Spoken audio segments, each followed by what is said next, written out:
오늘의 설교 제목은 사건과 시간입니다. 예수님은 언제 오시는가? 우리는 예수님이 언제 오시는지를 모르고 사는 게 편한가? 알고 사는 게 편한가?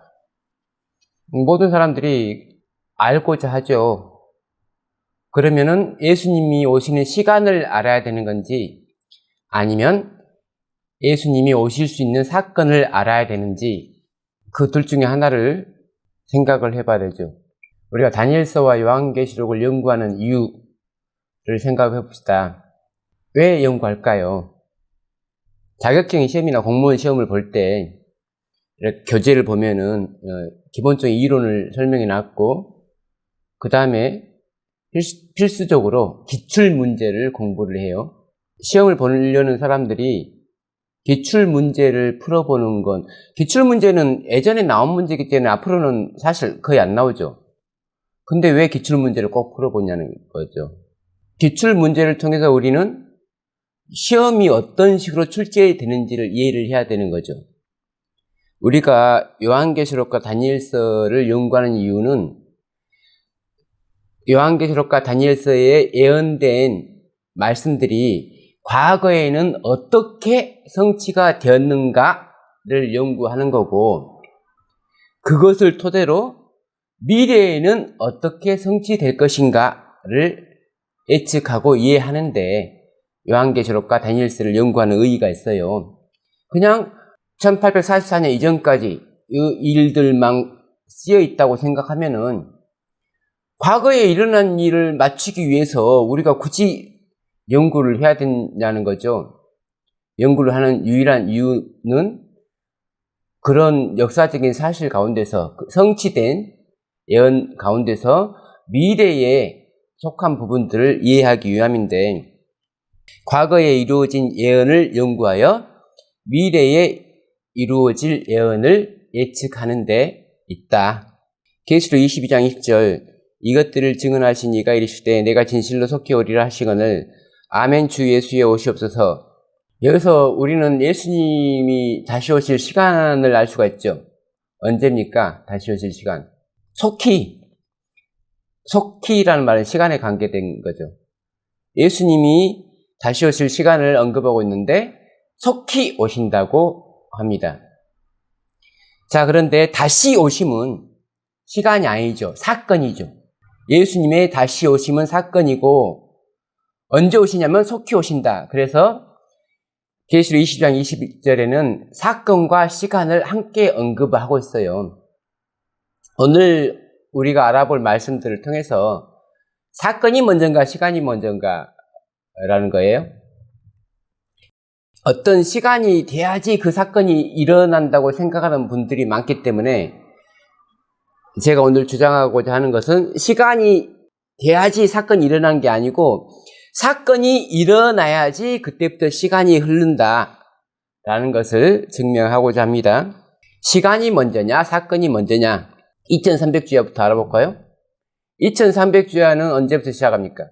2300주야 자체는 시간이죠. 이 시간은 언제부터 시작되냐고요? 예루살렘을 중건하라는 명이 일어나야지 그때부터 2300주야가 시작되죠. 그러면 예루살렘을 중건하라는 명령은 사건이죠. 이 사건이 일어나기 전에는 절대 2300주야는 시작되지 않죠. 우리가 2300주야가 끝나야지 성소가 정결함을 입는데, 성소가 정결함을 입기까지 2300주야가 필요한데, 이 2300주야가 시작되는 예루살렘을 중건하라는 영이 일어나지 않으면 절대 2300주야는 시작 자체가 안 되는 거잖아요. 2300주야 하니까 시간에 대한 예언이구나 라고만 생각하면 이건 예언을 잘못 이해하고 있는 거죠. 예언을 제대로 잘 이해하지 못하고 있는 거죠. 사건이 일어나야지 시간이 시작되는 거죠. 자, 한때, 두때, 반때. 한때, 두때, 반때는 시간이죠. 언제 시작되죠? 멸망에 가져간 것이 걸어간 곳에 서야지 시작되죠. 멸망에 가져간 것이 걸어간 곳에 서야지 시작되는 시간이죠. 서지 않으면 절대 한때, 두때, 반때는 시작되지 않죠. 그러므로 사건이 먼저죠. 시간은 나중이고, 2300주야와 더불어 같은 시작점을 가지고 있는 것이 71회고, 우리는 이 과거의 사건들, 71회가 포함된 2300주야와 또 2300주야 안에 있는 한때, 두때, 반때를 연구함으로써 2300주야가 끝난 지금 이 시대에 어떤 일이 일어날 건가, 어떤 사건이 일어날 건가를 알아야지 그 사건과 관계되는 시간도 연구할 수 있다는 거예요. 그러니까 지금까지 사건을 연구한 게 아니고 시간을 계속 연구하는 거예요, 사람들은. 정말 중요한 건 사건인데. 그래서 설교를 해도 못 알아듣는 이유가 뭐냐면 시간에만 꽂혔어요, 머리가. 앞으로 우리에게 어떤 사건이 일어날까에 대해서는 아무도 몰라요. 그래서 어떤 사건이 일어나더라도 우리한테는 아주 생소한 거고 예측하지 않았던 사건이란 말이에요. 그렇기 때문에 믿음으로 그 사건에 대처할 수가 없는 거예요. 그리스도인에게는 그 사건이 환난의 시작이 되는데 본인이 스스로 그리스도인이라고 생각하는 사람 중에 많은 사람들은 그날이 환난 날이 아니에요. 환난은 자연적인 재난이 아니고 나와 믿음이 다른 사람들을 넘겨주는 거예요. 환난에 넘겨주는 사건을 환난이라고 해요. 그러므로 믿음이 다른 사람들이 기다리는 사건이 있고 어떤 사람들한테는 그게 전혀 사건이 아니라는 거예요. 다니엘서 12장 4절에 다니엘아 마지막 때까지 이 말을 간수하고 이 글을 봉함하라. 많은 사람이 빨리 왕래하며 지식이 더하리라. 이 말 뜻은 무슨 말이냐면 우리가 지금 사니까 예루살렘의 중건령은 언제 내렸고 한때와 두때와 반때 시작은 538년이고 지금 사니까 이해를 하는 거예요. AD 6세기를 사는 어떤 사람이 교황권이 성립되는 걸 보고 저건 교황권이 성립되는 거고 저거는 멸망에 가져간 것이 거룩한 곳에 선 것이고 저것은 한때 두때 반때의 시작이라고 생각할 수 있었던 사람은 내가 생각할 때는 없어요. 538년이 한때 두때 반때의 시작이라는 것을 누구만 알 수 있냐면 1798년 이후 사람만 알 수 있어요. 교황권이 1798년에 몰락하니까 거기서 1260년을 빼보니까 538년이 되잖아요. 그때를 조사해보니까 이때 교황권이 성립했구나. 이때 멸망에 가져간 것이 그런 곳에 섰구나. 그러므로 마지막 때가 돼야지 과거에 일어났던 모든 것들이 이해가 되는 거잖아요. 그러면 우리는 그 당시 살았던 사람들은 이해하지 못하는 것들을 우리는 이해를 하고 있어요. 그럼 왜 그 당시에 일어났던 일을 이해하는 게 유리한가? 그 당시에 일어난 일들을 연구하면 앞으로 어떤 일이 일어나는지를 알 수 있기 때문에 이미 이루어진 일에 대한 이해가 앞으로 이루어져야 될 일에 대한 이해와 만날 수 있기 때문에 그러는 거예요. 다니엘서 7장 20절 내가 이같이 말하여 기도하면 내 죄와 내 백성 이스라엘의 죄를 자복하고 내 하나님의 거룩한 산을 위하여 내 하나님 여호와 앞에 간구할 때 다니엘은 다니엘서 7장 20절에서 본인의 죄 그 다음에 자기 백성의 죄, 이스라엘 백성의 죄, 그 다음에 성소, 하나님의 거룩한 선, 그 성소를 위해서 기도를 한 거예요. 이 다니엘서 7장 20절을 읽으면서 갑자기 성소 진리라는 말이 떠오르죠. 이렇게 간구하니까 24절 내 백성과 내 거룩한 성을 위하여 70일을 기한으로 정하였나니 다니엘의 기도는 응답이 되어서 내 백성과 내 거룩한 성을 위하여 그래서 백성만을 위한 게 아니고 거룩한 성, 예루살렘을 위해서 기간을 정했다는 거예요. 그래서 예루살렘을 중건하라는 영이 나야지 70일에 곧 490년에 예언이 시작되는 거예요. 우리가 여기서 70일에는 시간이에요. 시간인데 예루살렘을 중건하라는 영이 날 때부터 시작될 수 있는 시간이에요. 그때부터 이스라엘 백성에 대한 또 한 번의 기회가 주어지는 거예요. 나라가 회복되기 시작했으니까 주어진 시간이 시작된 거죠. 기회를 주신다면은 한 500년 주동가, 한 1000년 주동가 해야지 왜 하필 490년이에요? 500년 채우지. 70일에, 1회는 7일이죠. 70 곱하기 7은 490이죠. 7은 완전한 숫자고 70 역시도 그러한데 그 두 개를 곱하니까 490이라는 수가 나오는 거예요. 그러면 베드로가 예수님께 내 형제가 나한테 잘못하면 몇 번까지 용서해 줄까요? 하니까 예수님께서 70번씩 7번.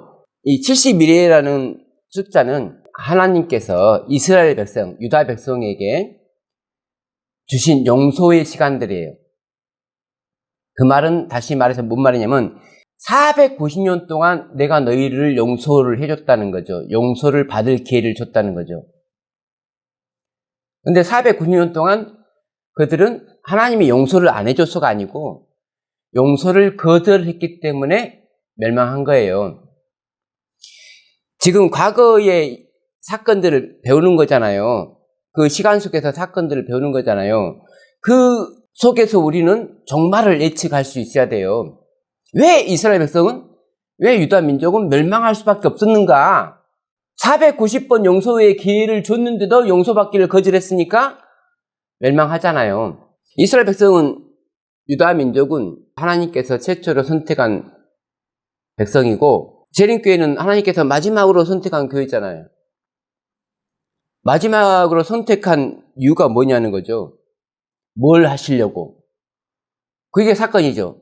하나님께서 뭘 하시려고 우리를 선택했는지에 대한 이해를 못하면서 예수님 어서 오세요라고 하고 있어요. 에스라 7장 7절 아닥사스다 제7년에 25절 에스라여 너는 네 손에 있는 내 하나님의 지혜를 따라 내 하나님의 율법을 아는 자를 법관과 재판관을 삼아 강 건너편 모든 백성을 재판하게 하고 그중 알지 못하는 자는 너희가 가르치라. 무릇 내 하나님의 명령과 왕의 명령을 준행하지 아니하는 자는 속히 그 죄를 정하여 혹 죽이거나 기양 보내거나 가산을 몰수하거나 옥에 가둘지니라 하였더라. 우리는 2300주와 관련돼서 또 490년과 관련돼서 71회와 관련돼서 반드시 알아야 될 것은 뭐냐면은 성소진리예요. 성소진리인데 좀 더 알아먹을 수 있는 말로 재판권이에요. 하나님이 다스리는 나라의 시작이에요. 하나님의 재판의 시작. 그래서 예루살렘을 중건하라는 영에는 반드시 우리 하나님의 율법에 따라서 재판을 할 수가 있어야 돼요. 일제시대 때 독립운동을 하다가 붙잡힌 독립투사들이 재판을 받죠. 재판을 받는데 우리나라 법에 의해서 재판을 받는 게 아니고 일본 법에 의해서 재판을 받아요. 왜냐하면 우리는 법적으로 나라를 잃은 조선의 신민이나 대한제국의 신민이 아닌 일본 제국의 신민이었기 때문에 일본 법에 따라서 재판을 받는 거예요. 바울은 로마 제국의 신문을 받았죠. 가이사에게 항소합니다. 근데 지금 에스라 7장에서는 하나님의 법, 우리 하나님의 법으로 재판을 할 수 있게끔 시작된 거예요. 그러므로 예루살렘을 중건하라는 영이 시작된 거라고 봐야 됩니다. 이사야 33장 22절 대저 여호와는 우리 재판장이시오 여호와는 우리에게 율법을 세우시니요 여호와는 우리의 왕이시니 그가 우리를 구원하실 것임이라. 하나님이 재판장이셔야지 우리는 구원받습니다. 하나님이 율법을 세우셔야지 우리는 구원받습니다. 하나님이 우리의 왕이어야지 우리는 구원받습니다. 그러므로 조사심판은 우리의 구원을 위해서 시작되는 거예요. 근데 조사심판의 끝이 용서잖아요. 우리의 개인의 죄만 용서하는 게 아니고 우리 민족, 곧 교회의 죄를 용서하는 거예요. 근데 그 용서하기 위해서 예수 그리스도가 오셨잖아요. 71회의 마지막 한 주에 예수님께서 그 주의 시작에 침례를 받으시고 심판하셔야죠. 재판을 하시는 거예요. 근데 가이사 외에는 우리에게 왕이 필요 없습니다 해서 예수 그리스도를 십자가에 못 박았죠. 1회의 절반에. 그럼 용서해 줄 수 있는 왕이 죽어버렸기 때문에 유대의 민족들은 용서를 못 받는 거죠. 심판의 기별, 조사심판의 기별, 마지막 교회가 용서받을 수 있는 마지막 기별이 전해졌는데 그 기별을 이해하지 못한 거나 우리는 먼저가 있대라고 해버리는 순간 우리는 용서받을 수 있는 마지막 기회를 잃어버리는 건데 그것이 바로 예수 그리스도를 십자가에 못 박는 행동이에요. 그럼 예수 그리스도께서 이 세상에 와서 초림 때처럼 재림 때도 역시 우리에게 못 박힐 수 있는 기별을 주셔야 되는 거잖아요.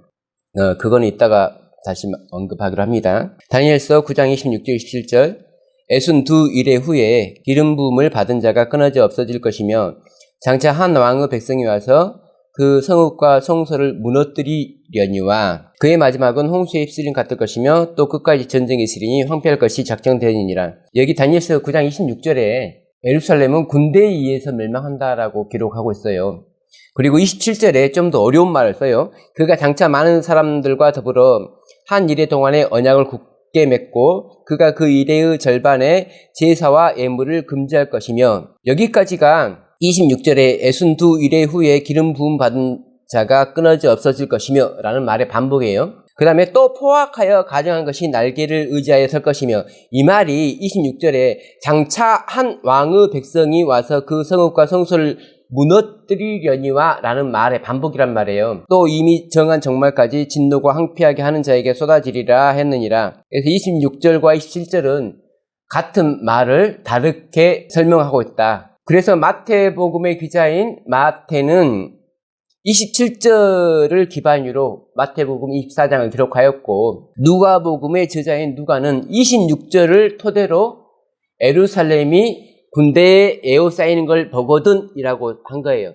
로마가 예루살렘을 멸망시킨 다음에 누가복음을 기록한 게 아니잖아요. 먼저 썼잖아요. 그런데 26절의 말씀을 통해서 누가는 예루살렘을 군대가 에워싸는 것을 보거든 이라고 썼고, 똑같은 말을 마태는 멸망에 가증한 것이 거룩한 곳에 선 것을 보거든 이라고 썼습니다. 자, 그런데 여기 9장 26절과 27절에서 우리가 또 생각해 봐야 할 것은, 예수님이 침례받고 예수님이 돌아가시고 스데반이 대표로 돌아감으로써 말미암아서 71의 기간이 끝났는데, 이거는 예정된 시간이었죠. 바꿀 수 없고 예정된 시간이었는데, 뒤에 후반부 장차 한 왕의 백성이 와서, 장차라고 하니까 정확한 시간을 모르는 거잖아요. 포악하여 가증한 것이 날개를 의지하여 선다는 것은 시간과 상관이 없는 거잖아요. 시간이 정해져 있지 않잖아요. 근데 그 사건이 일어나긴 나는 거죠. 그래서 이 사건은 언제 일어나냐면, 예수님께서 돌아가신 것은 AD 31년에 돌아가셨는데 예루살렘을 로마 군대가 에워싼 건 66년, 스테판이 34년에 순교당했다고 하면은 거의 30년 이상의 유예기간을 또 주신 거죠. 유예기간이라고 하기보다는 그들의 자녀들이 자기 조상들의 죄에 대해서 회개할 기회를 얻을 수 있는 또 하나의 기회를 또 줬다고도 생각됩니다. 왜냐하면 그때쯤 되면은, 그때 우리는 어려서 예수님을 몰랐잖아요. 예수님을 못 박은 건 우리 조상들이지 우리는 그거 아니잖아요. 근데 이 조상들의 자녀들도 똑같다는 걸 증명을 또 할 수 있는 기회가 생긴 거죠. 다니엘서 7장 25절, 그가 장차 지극히 높으신 이를 말로 대적하며 또 지극히 높으신 이의 성도를 괴롭게 할 것이며, 그가 또 때와 법을 고치고자 할 것이며 성도들은 그의 손에 붙임 바 되어 한 때와 두 때와 반 때를 지내리라. 우리는 초기 유대 민족의 멸망과 함께 그 다음에 하나님께서 선택한 백성, 그러니까 영적 이스라엘이죠. 영적 이스라엘 백성이 한 때, 두 때, 반 때, 곧 1260년 동안 교황권에 의해서 고생한지를 아는 시대예요. 그러니까 이 두 개를 우리는 믹스를 해야 돼요. 유다 민족, 실제 육적인 이스라엘에 대한 멸망과 영적인 이스라엘의 환란을 플러스해서 이해를 했을 때, 앞으로 일어나야 될 마지막 영적인 이스라엘인 재림교회가 앞으로 겪어야 될 일들을 예상할 수 있다는 거죠. 다니엘서 11장 31절, 군대는 그의 편에 서서 성소 곧 견고한 곳을 더럽히며 매일 드리는 제사를 폐하며 멸망하게 하는 가증한 것을 세울 것이며, 다니엘서 9장 27절의 사건이 다시 한번 다니엘서 11장 31절에서 반복되는데, 이것이 영적 이스라엘이 1260년 동안 겪어야 될 사건의 시발점이 되는 거예요. 그래서 538년이 시작되려면 반드시 성소를 더럽히며 매일 드리는 제사를 피하며 멸망하게 하는 가증한 것이 세워져야지 시작된다. 자, 이제 두 사건은 끝났습니다. 두 사건과 거기에 관계되는 모든 시간들은 끝났어요. 그래서 이제 이때부터는 우리가 그동안 다니엘서 12장 4절의 말씀처럼 봉함되었던 책들이 다 읽고 우리는 연구할 수 있는 그 시점에 있기 때문에 과거의 어떤 것을 이해하기 위해서 다니엘서를 연구하고 요한계시를 연구하는 게 아니라 앞으로 일어날 일들을 알기 위해서 연구하는 거예요. 다니엘서 11장 40절 마지막 때에 남방왕이 그와 힘을 겨룰 것이나 북방왕이 병과 마병과 많은 배로 회오리 바람처럼 그에게 마주와서 그 여러 나라에 침공하여 물이 넘친같이 지나갈 것이요. 41절 그가 또 영화로운 땅에 들어갈 것이요. 예루살렘을 이교 로마가요 싸고 또 하나님의 백성을 기독교 로마가 핍박하였듯이 하늘에 있는 성소를 공격하였듯이 마지막 때도 역시 하나님의 백성에 대한 공격이 시작되는데 그것을 지금 그가 또 영화로운 땅에 들어갈 것이요 라고 기록하고 있어요. 계시록 13장 3절 그의 머리 하나가 상하여 죽게 된 것 같더니 그 죽게 됐던 상처가 나음에 온 땅이 놀랍게 여겨 짐승을 따르고 여기서 말하는 짐승은 가톨릭교회 교황권이죠. 5절 또 짐승이 가장되고 심성모독을 말하는 입을 받고 또 42달 동안 일할 권세를 받으니라. 그래서 다시 교황권, 부활한 교황권은 42달이라는 기간 동안 일할 권세를 받았다. 지금 13장에서 42달이 있고 또 11장에도 42달이 있어요. 그리고 또 11장과 12장에서 1260일이 등장을 합니다. 날짜가 같다고 사건까지 같다고 생각하면 안 돼요. 영적인 의미에서는 같은 사건이지만 일어나는 시간대가 다른 거죠. 사건대가 다르다는 거예요. 다니엘서 12장 1절 그때 네 민족을 호위하는 큰 군주 미가엘이 일어날 것이요 또 환란이 있으리니 이는 개국 이래로 그때까지 없던 환란일 것이며 7절 내가 들은즉 그 세마포 옷을 입고 강물 위쪽에 있던 자가 자기의 좌우 손을 들어 하늘을 향하여 영원히 살아계시는 이를 가리켜 맹세하여 이르되 반드시 한때 두때 반때를 지나서 성도의 권세가 다 깨지기까지이니 그렇게 되면 이 모든 일이 다 끝나리라 하더라. 우리는 전통적으로 이 다니엘서 12장 7절에 있는 말씀을 한때 두때 반때니까 예전 1260년 동안의 교황권 시대구나 라고 생각할 수 있는데 그 뒤에 보니까 그렇게 되면 이 모든 일이 다 끝나리라 하더라. 그러면 다 끝나야 되는데 아직 끝난 게 아니잖아요. 그리고 지금 다니엘서 11장 40절부터는 마지막 때에 우리가 마지막 때는 1844년에 시작됐고 그때부터를 마지막 때라고 하는데 이 마지막 때에 이루어져야 될 일들에 대해서 지금 다니엘서는 설명을 하고 있는데 우리가 이걸 다시 과거로 회귀해서 이거는 예전에 1260년 동안 일어났던 일을 지금 다시 한번 반복해 주는 거야 라고 하기에는 계속 우리가 성경에 있는 것을 지금까지 여태 역사주의로 연구했다가 마지막에는 그걸 다시 과거주의로 돌려버리는 거잖아요. 이제는 미래에 일어날 일을 좀 알아야 되니까 여기서 아까 말한 42달 동안 일할 권세를 받았기 때문에 성도들은 42달 동안 또 핍박을 받고 환난을 당하겠죠. 그래서 한때와 두때 반때를 지나서 성도의 권세가 다 깨질 때까지의 그 기간하고 동일한 기간임을 알 수가 있습니다. 8절에 내가 듣고도 깨닫지 못한지라 내가 이르되 내 주여 이 모든 일의 결국이 어떠하겠나이까니 매일 드리는 제사를 피하며 멸망하게 할 가증한 것을 세울 때부터 1290일을 지낼 것이요. 여기서 우리가 가장 알아야 될 사건이 나옵니다. 이 사건은 다니엘서에 총 3번이 기록되어 있는데 첫 번째가 예루살렘이 군대에 에워싸일 때, 로마 군대, 이교 로마의 군대에 에워싸일 때가 첫 번째 국면이고 두 번째 국면이 하늘 성소를 교황권이 공격하는 성소와 백성이 유린당하는 것이 두 번째 매일 드리는 제사를 피하며 멸망하게 할 가증한 것을 세우는 것입니다. 세 번째는 성소 진리를 가지고 있던 교회가 더 이상 예수 그리스도로부터 용서함을 받지 못하고 성소가 있는 예루살렘이 망하는 경우는 성소에 있던 예수님이 더 이상 성소에 있지 않을 때, 그러니까 성소에서 판결이 다 끝나버리면 성소가 더 이상 필요 없는 거예요. 성소가 존재하는 이유는 판결을 하기 위해서, 다스리기 위해서, 재판을 하기 위해서 있는데 재판에서 마지막 재판은 뭐냐면 달아보니 부족하다. 마태복음 23장에서 유대인들에 대한 예수님의 판결. 그러므로 의인 아벨의 피로부터 성전과 제단 사이에서 너희가 죽인 바라기아의 아들 사가랴의 피까지 땅 위에서 흘린 의로운 피가 다 너희에게 돌아가리라. 내가 진실로 너희에게 이르노니 이것이 다 이 세대에 돌아가리라. 38절 보라 너희 집이 황폐하여 버린 바 되리라. 이런 판결을 유대인에게 내렸고 이 판결대로 그들은 AD 66년에 로마 군대가 그들을 감싸는 걸 봤습니다. 24장 15절 그러므로 너희가 선지자 다니엘이 말한 바 멸망에 가증한 것이 그런 곳에 선 것을 보거든 그때에 유대에 있는 자들은 산으로 도망갈지어다 라고 했어요.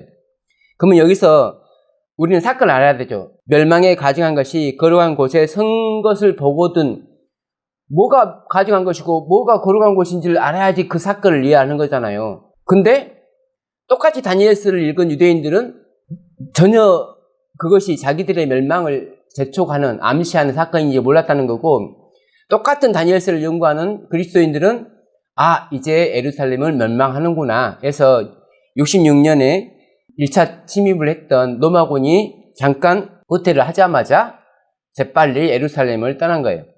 그러면 사건을 알아야지 행동을 하는 거고 사건을 알아야지 시간이 시작되는 거고 그래서 3년 반이 흐른 70년 6월절에 다시 로마 군인은 2차로 예루살렘을 포위했고 예루살렘은 멸망당하게 되죠. 마태복음 24장의 이 말씀은 예수님께서 3절 제 아들이 조용히 와서 이르되 우리에게 이르소서 어느 때에 이런 일이 있겠사며 또 주의 임하신가 세상 끝에는 무슨 징조가 있사오리까. 결국은 예루살렘의 멸망을 통해서 재림교회의 멸망을 우리가 알 수가 있어야 돼요. 왜 유대의 민족은 멸망했는가를 알면 왜 재림교회는 멸망할 수밖에 없는가를 알 수가 있어요. 우리가 그들과 달라. 그들은 좀 멍청해서 멸망했고 우리는 똑똑해라고 하는 순간 그들보다 훨씬 유리한 위치에 있으면서도 그들보다 훨씬 멍청하고 미련한 사람들이 되는 거예요. 그래서 마태복음 24장은 계속적으로 말을 하고 있습니다. 21절 이는 그때에 큰 환란이 있겠습니다. 창세로부터 지금까지 이런 환란이 없었고 후에도 없으리라. 물론 이 사건은 작게는 유대인들이 받은 환란도 있고 두 번째로는 1260년 동안 우리 믿음의 선조들이 받은 고난도 있고 하지만 결론은 마지막에 우리들이 받을 환란이에요. 계시록 1장 9절에 나 요한은 너희 형제요 예수의 환란과 나라와 참음에 동참하는 자라. 우리는 환란을 당하는데 환란이 무엇일까요? 24장 8절에 이 모든 것은 재난의 시작이니라. 이 재난에 대해서 성경은 뭐라고 말하냐면 난리와 난리 소문 그 다음에 민족이 민족을 나라가 나라를 대적하여 일어나겠고 곳곳에 기근과 지진이 있으리니 그래서 전쟁과 기근과 지진을 재난이라고 예수님은 말하고 있습니다. 근데 9절 보니까 그때 사람들이 너희를 환란에 넘겨주겠으며 너희를 죽이리니 너희가 내 이름 때문에 모든 민족에게 미움을 받으리라. 그때 많은 사람이 실족하게 되어 서로 잡아주고 서로 미워하겠으며 거짓 선지자가 많이 일어나 많은 사람을 미혹하겠으며 불법이 성함으로 많은 사람의 사랑이 식어지리라. 그러나 끝까지 견디는 자는 구원을 얻으리라.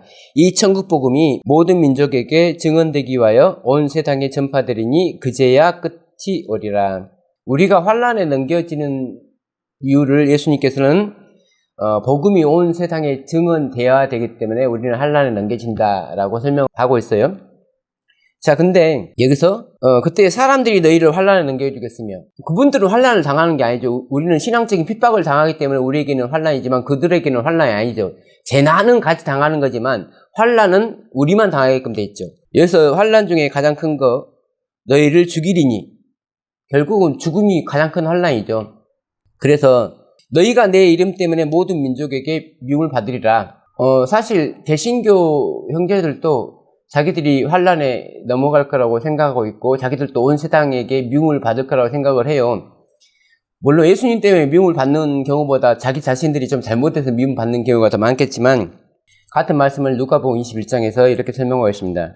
심지어 부모와 형제와 친척과 벗이 너희를 넘겨주어 너희 중에 며칠 죽이게 하겠고 또 너희가 내 이름으로 말미암아 모든 사람에게 미움을 받을 것이나 물론 육적인 형제들도 우리와 원수되는 경우도 많지만 우리가 좀 생각해 봐야 될 것은 영적인 형제들 같은 재림신앙 안에 있는 형제들이 믿음이 다를 경우에 우리를 환란에 넘겨줄 수 있음을 시사하고 있어요.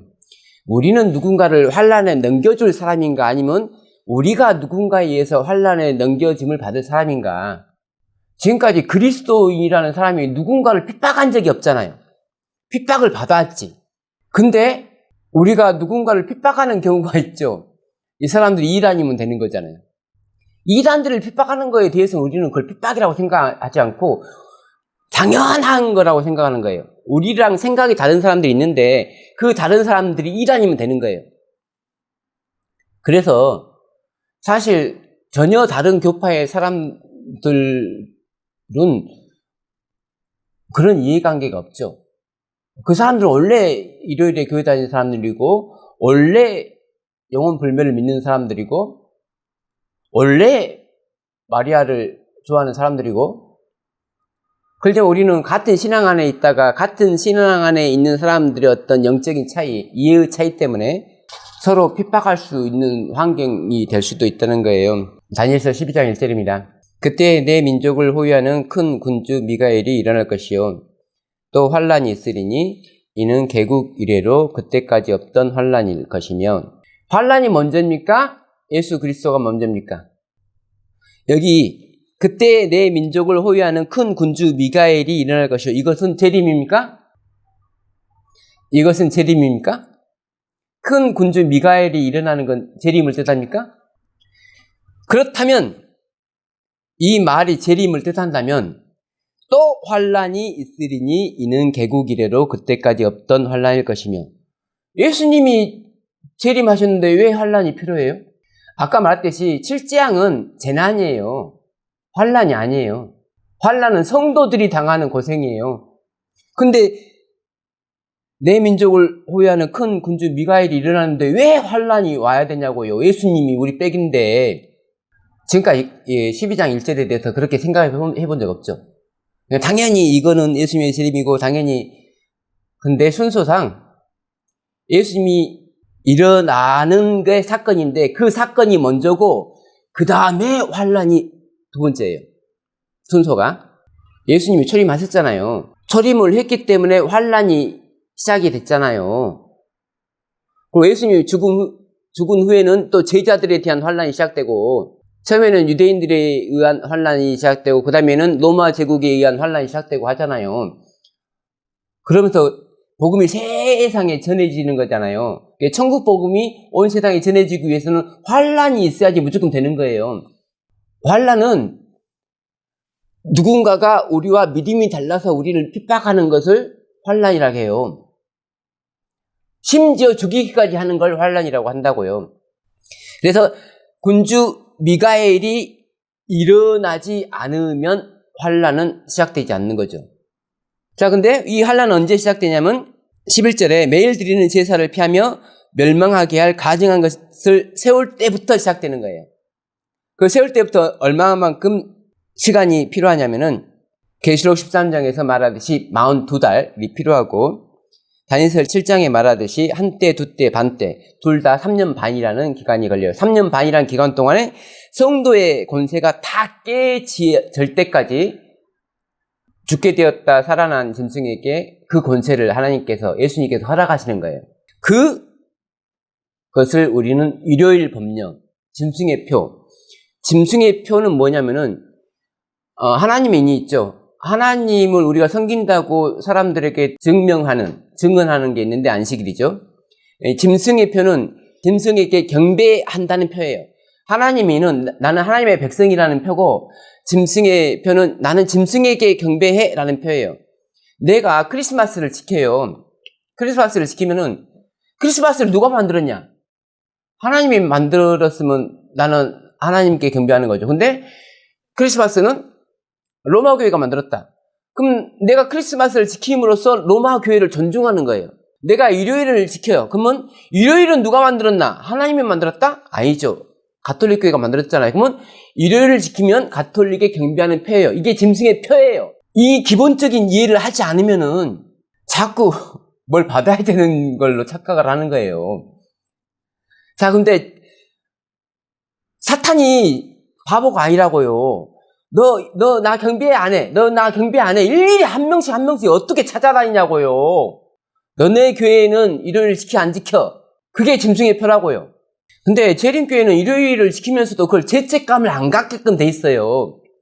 하이프인이 성교의 날로 하라 했는데 당연히 우리는 성교의 날이지 우리는 이 날을 예배하는 게 아니야. 그냥 성교의 날이야.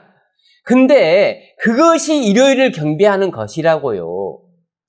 근데 중요한 게 교회의 생각은 이러한데 어떤 사람들의 생각은 나갔잖아요. 그럼 교회가 이 사람들을 환란에 넘겨주게끔 돼 있잖아요.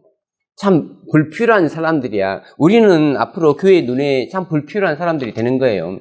그래서 먼저 미가엘이 일어나고 그 다음에 일요일 법령이 일어납니다. 미가엘이 일어나지 않으면 일요일 법령은 있을 수가 없는 거예요. 미가엘을 우리가 지금 본 적이 없잖아요. 예수님이 언제 와요? 그래서 계시록 22장 16절 나 예수는 교회들을 위하여 내 사자를 보내어 이것들을 너희에게 증언하게 하노라. 이 예수님께서 보내주신다는 사자가 요한계시록 18장 이 일 후에 다른 천사가 하늘에서 내려오는 것을 보니 큰 권세를 가졌는데 그래서 반드시 18장 천사가 와야지 이것이 미가엘이 일어나는 거예요. 침례 요한이 왜 필요하냐면 예수님이 이 세상에 드러나기 위해서 침례 요한이 필요했듯이 마지막 때 엘리야는 왜 필요하냐면 미가엘이 드러나기 위해서 예수님께서 이제 곧 오시는구나를 알게끔 하기 위해서 엘리야가 필요하고 침례 요한이 필요하고 여기 18장 계시록 18장의 천사가 필요한 겁니다. 근데 이 천사는 하늘에서 내려왔어요. 그래서 예수 그리스도가 직접 보냈다는 걸 의미하는 거예요. 근데 이 천사는 큰 권세를 가졌어요. 심판의 권세를 가진 거예요. 이 천사는 자라보니 부족하다는 판결을 내리는 천사예요. 이 천사가 대단해서가 아니고 사명이 대단한 거예요. 예수님이 천사한테 준 사명이 그래요. 교회를 자라보게 하고 교회가 용서를 거절했습니다.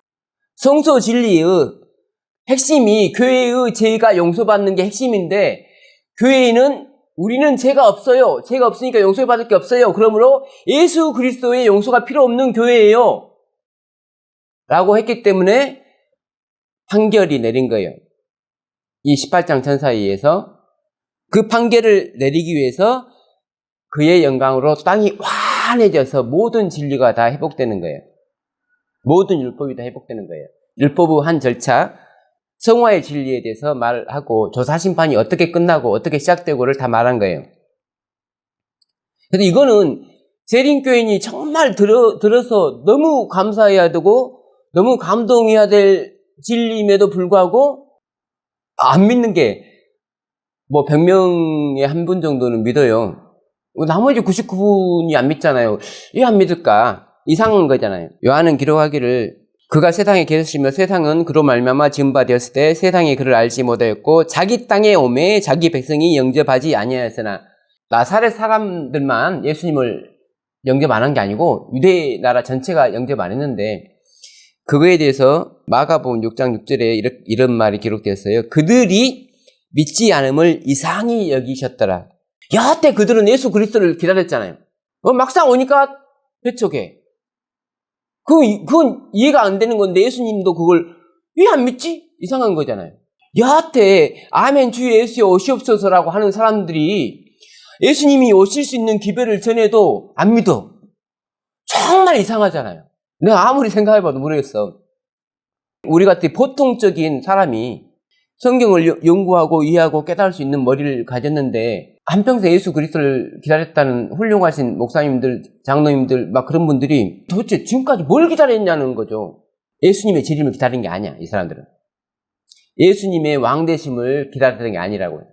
그때 내 민족을 호위하는 큰 군주 미가엘, 곧 우리의 왕이신 예수 그리스도를 상징하는데 그분이 마지막 기별을 주시고 그 기별의 결과로 1월 법령이 일어나고 그 기별을 거절했기 때문에 일요일 법령이 일어나고 그 기별을 받아들이는 사람은 환란에 들어가죠. 그러니까 일요일 법령이 내렸을 때 나한테 아무런 핍박이 없다 하는 사람들은 나는 기별을 거절했구나 라고 생각하시면 되고 내가 그때부터 핍박을 받으면 나는 예수님이 원하시는 일을 하고 있구나 라고 생각하시면 된다는 거예요. 매일 드리는 제사를 피하며 멸망하게 할 가증한 것을 세울 때부터 1290일을 지낼 것이요 1260일을 알겠는데 1290일이 또 나왔잖아요. 그렇기 때문에 분명히 또 7절에서 한때 두때 반때 하다가 갑자기 1290일이 나오잖아요. 이걸 또 억지로 해석해서 1798년은 바뀔 수가 없는 거죠. 그래서 30일을 뒤로 더 빼보니까 508년이다. 508년에 로마 교황권이 무슨 일을 했는가를 살펴보니까 이런 일을 했더라. 그래서 이 1290년은 1260년과 시작점이 다르다. 좀 말이 안 되죠. 솔직히. 말이 안 되는데 우리는 그냥 그렇게 믿었어요. 그럴 수도 있겠다라고 믿었어요. 근데 또 하나 말이 안 되는 것은 기다려서 1335일까지 이르는 그 사람은 복이 있으리라. 지금 이후로 주 안에서 죽는 자들은 복이 있다라는 계시록 14장 13절의 말과 같은 맥락으로 이해를 해서 1435를 계산해보니까 1843년이죠. 1844년도 아닌데 또 다르잖아요. 한 끗이 틀렸잖아요. 한 해가. 이것도 또 억지로 해서 결론을 정해놓고 이 1290일과 1435일을 결론을 이미 정해놓고 막 억지로 해석하는 그런 모양새죠. 그래서 이거는 과거에 한때 두때 반때 과거 1260년 동안에 일어난 사건이 아니라는 걸 우리가 이해를 하셔야 돼요. 마지막 날에 짐승의 표가 주어졌을 때부터 계산되는 날짜다. 왜냐하면 매일 드리는 제사를 피하며 멸망하게 할 가증한 것을 세우는 것은 역사적으로 총 3번 있는데 하나는 육적 이스라엘의 멸망과 관련이 있고 두 번째는 하늘 성소, 그 다음에 세 번째는 앞으로 이루어질 일인데 우리가 2300을 시작점을 아까 연구할 때 재판의 시작이라 했잖아요. 근데 처음에는 이 첫 이스라엘 백성들은 재판장이신 예수 그리스도를 십자가 못 박아버렸잖아요. 재판을 못하게끔. 두 번째 역사에서는 가톨릭계가 하늘 성소를 공격하면서 재판을 못하게끔 했잖아요. 그래서 1844년에 이제는 재판을 할 수 있는 나라가 다시 생긴 거예요. 그래서 조사심판이라고 하는 교리가 우리의 목숨을 좌우하는 그런 거라고요. 근데 이 마지막 심판을 받아들이지 못했기 때문에 재판을 이해 못하는 거야 지금. 성소가 존재하는 이유가 우리를 다스리고 우리의 죄를 용서하고 교회의 죄를 용서하기 위해 세웠기 때문에 사탄은 성소를 무조건 공격해야 되는 거예요. 우리가 용서를 못 받게끔 하기 위해서. 사단의 1차 목적, 전쟁이 일어났어. 그러면 그 나라 백성을 다 죽이는 게 목표가 아니고 그 나라 왕을 죽이면 된단 말이에요. 왕만 죽이면 그 나라가 내 건데 뭐 다 죽이면 세금 낼 사람도 없는데, 그죠? 그래서 사탄의 목표는 성소 진리를 공격하는 거예요. 재판을 못하게끔 방해하고 재판을 이해 못하게끔 하는 거예요. 백성들이. 이 땅에서 이루어지는 조사심판을 하늘만 쳐다보고 있잖아요. 그러면서 다 멸망이잖아요. 결론은 환난은 아무나 받는 게 아닙니다. 예수님과 하나가 돼야지 받는 거지. 재림교회에서 안식일도 예배드리고 일요일도 예배드리면 교회 말만 듣고 일요일날 그냥 나와서 예배드리거나 아니면 일요일에 교회 못 나오더라도 집에만 있으면 돼요. 나는 일요일은 예배드리기 싫어. 그건 짐승의 표 같아. 그래서 나는 집에 가만히 있을게요. 안식일만 나갈게요. 내가 일요일에 교회를 나가지 않더라도 토요일만 교회 나가고 일요일에 나는 분명히 교회를 안 나갔음에도 불구하고 나는 짐승의 표를 받은 교회의 신자이기 때문에 나도 짐승의 표를 받는 거예요. 나는 정말 지은 죄가 하나 없는데 내가 섬기는 왕이 여호야김이었기 때문에 나는 사로잡혀서 바벨론에 끌려가서 환관이 됐단 말이에요. 이게 다니엘의 이야기예요. 내가 잘하고 못하고가 상관이 없어요. 나는 정말 품성이 변화되고 하늘에 갈 수 있는 충분한 자격이 있는데 내가 다닌 교회가 하나님이 이미 버린 교회란 말이에요. 그러면 나는 그 교회의 운명에 동참하겠다는 표를 가지고 있는 거죠. 환난은 왜 일어나냐면 예수님이 주신 기별 때문에 일어나는 거예요. 기별을 거절하는 사람들이 기별을 받아들이는 사람들을 환난에 넘겨주는 거란 말이에요. 그러므로 기별이 오기 전에는 환난이 있을 수가 없는 거예요. 환난을 왜 당하냐고요? 예수님 때문에 당하죠. 근데 다 예수님을 믿잖아요. 근데 예수님을 어떻게 믿느냐의 차이는 있죠. 근데 그 차이를 누가 만드냐면은, 무엇이 만드냐면은, 말씀이 만들죠. 어떤 사람은 말씀을 이렇게 이해하고 어떤 사람은 말씀을 저렇게 이해하죠. 그러면, 어떤 사람이 말씀을 이렇게 이해해야 된다고 제시를 했을 때, 그 말을 반대를 하거나, 받아들이거나, 둘 중에 하나일 거 아니에요. 그러면, 근데, 이 기별을 받아들이지 않는 사람들이 훨씬 많을 때, 그러면서 이 기별을 반대하는 것이 이 세상에서 살기가 훨씬 더 유리하고, 이렇게 사는 게 평안함을 유지하고, 이 기별을 따라가는 게 환란을 자초할 때, 그러니까 가톨릭 교회에서, 그리고 타락한 개신교에서 모든 교회는 일요일을 지켜야 된다는 법령을 내릴 때, 우리 교회는 안식일을 지키는 교회고, 하지만 법령에 의해서 일요일 날은 우리가 지키는 건 아니고 성교 날로 삼자. 그런데 우리는 그거 일요일 짐승의 표예요. 그 성교의 날로 한다고 해서 성교의 날이 되는 게 아니고, 우리도 교황권의 결정과 개신교의 결정에 동의하는, 그들의 결정을 존중하는 행위예요 라고 말했을 때 교인들이 동요하겠잖아요. 왜냐면 이게 심각하잖아요. 만약에 제 말이 맞으면은 짐승계표를 받는 거잖아요. 그러면 이 사람의 말을 막기 위해서 교회는 광부를 하겠죠. 지금도 저한테 하나님이 이름으로 경고한다 저한테 지금도 그러는데, 그때는 우리를 진짜 죽이려고 할 거 아니에요. 그래서 예수님이 내 이름 때문에 너희가 온 세상한테 미움을 받는다 했잖아요. 그러니까 일요일 법령이 딱 내려보면 세상이 우리를 칭찬하는지 아니면 세상이 우리를 미워하는지를 깨닫게 돼요. 지금은 다 똑같은 재림교회 같잖아요. 근데 일요일 법령이 내려도 아무도 우리를 안 미워해. 그럼 우리는 타락한 사람들이죠. 어떻게 평안하게 3년 반을 어떻게 평안하게 보내려고 마음을 먹으세요. 근데 재림교회에서는 이 일요일 법령이 처음 내렸을 때를 일요일 법령이라고 생각하지 않는 거예요. 이걸 짐승의 표라고. 그때부터 3년 반이 지나서 이 3년 반 끝에 사형령이 내렸을 때를 그때부터 일요일 법령이라고 생각하는 거예요.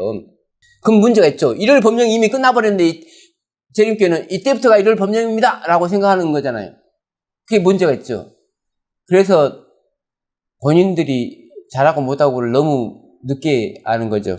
그때 모든 성도들은 심한 영적 범위로 부르짖게 될 것이며 그들은 하나님의 음성으로 구원함을 얻게 된다. 과연 14만 4천 명은 승리해서 그들의 얼굴은 하나님의 영광으로 빛나고 있었다. 그때 나는 슬픔으로 통곡하는 다른 한 무리를 봤는데 그들의 옷에는 큰 글자로 그대를 저울에 달아보니 부족함이 보였다고 쓰여 있었다. 이들이 어떠한 무리냐고 천사에게 물으니 천사는 이 사람들은 한때 안식일을 지켰으나 후에 포기한 자들이다 라고 대답하였다. 나는 그들이 큰 소리로 우리가 당신의 오심을 기다렸고 열심으로 그것을 가르쳤나이다 라고 부르짖는 소리를 들었다. 그들은 말하면서 자기들의 옷에 쓰여진 글자를 보고 큰 소리로 슬피 울었다. 나는 그들이 깊은 샘에서 실컷 마시고 나머지는 발로 더럽힌 것, 즉 안식일을 짓밟은 것을 보았는데 이것이 그들로 돌아보니 부족하다는 말을 듣게 한 이유였다. 자, 안식일을 지켰으나 후에 포기한 자들이라고 하는 건 천사가 하는 말이죠. 근데 이 부족함은 사람들은 자기들이 안식일을 더럽혔다고 생각을 안 한 거예요. 우리 안식일 잘 지켰는데요? 왜 우리가 달아보니 부족해요? 그래 큰 소리로 통곡하며 우는 거예요. 이게 성경에서 말하는 이를 갈며 슬피 울며. 그래서 내가 안식일을 안 지켜서 구원 못 받는 것이 아니고 일요일을 지켰기 때문에 멸망하는 거예요. 결론은 사건을 연구해야지 어떤 사건이 일어난지를 아는 거고 그때부터 시간이 계산이 되는데 만약 그 사건을 오해하면은 그 사건이 일어난 시점부터 계산을 하는 게 아니고 엉뚱한 시점부터 이미 시간이 지나버린 시점부터 시간을 계산하게 돼요. 그래서 시간보다 더 중요한 건 사건이라는 거죠. 이 사건을 과거에 일어났던 사건들을 토대로 연구를 한 거잖아요. 근데 과거에 일어났던 일들에 대한 이해가 제대로 없으면 미래에 일어났던 일들에 대한 이해도 없겠죠. 이게 예루살렘의 중건이 무엇과 관련이 됐는지를 이해를 못하면은 성소의 정결도 이해를 못하는 거고 마지막 때의 조사심판도 이해를 못하는 거예요. 그럼 조사심판을 이해 못하면 용서해 주려고 조사심판을 제시하는데 용서를 받을 마음이 없는데 어떻게 용서를 해줘요? 열심히 품성 준비해서 가겠다는 사람한테 용서해 준다는 말을 할 수가 없잖아요. 본인들이 알아서 가겠다는데 왜 이런 기별을 주세요, 예수님? 나는 알아서 갈게요. 걱정하지 마세요.